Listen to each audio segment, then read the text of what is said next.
ఆవిర్భావ వేడుకల సందర్భంగా 30 నెలల్లో చేసిన పనులు వచ్చే రోజుల్లో చేయబోయే పనులను సికింద్రాబాద్ పెరేడ్ గ్రౌండ్స్ వేదికగా వివరించారు తెలంగాణ సీఎం రేవంత్. తెలంగాణ ఆవిర్భావ వేడుకల సందర్భంగా సికింద్రాబాద్ పెరేడ్ గ్రౌండ్స్ లో జాతీయ జెండా ఎగురవేశారు సీఎం రేవంత్ రెడ్డి. ఆ తర్వాత పోలీసుల నుంచి గౌరవ వందనం స్వీకరించారు.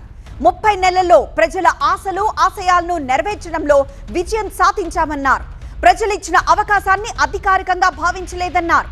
ప్రభుత్వం అంటే నలుగురి చేతిలో అధికారం కాదని, ప్రజాస్వామ్య ఆకాంక్షలను నెరవేర్చే ప్రభుత్వం తమది అని రేవంత్ వివరించారు. ప్రభుత్వం అంటే నలుగురు చేతుల్లో ఉండే పెత్తనం కాదు, 4 కోట్ల ప్రజల ఉమ్మడి ప్రతినిధి అని మేము భావిస్తున్నాం. బాధ్యతగా పనిచేస్తున్నాం. అందుకే ఇది కేవలం పరిపాలన చేసే ప్రభుత్వం కాదు, ప్రజాస్వామ్య ఆకాంక్షలను నెరవేర్చే ప్రజా ప్రభుత్వం అని గర్వంగా చెప్తున్నాం. డిసెంబర్ 7, 2023న ప్రారంభమైన మన ప్రభుత్వం ప్రజలకు స్వేచ్ఛ, సామాజిక న్యాయం, సమాన అవకాశాలు కల్పించడానికి ప్రాధాన్యతను ఇస్తూ వచ్చింది.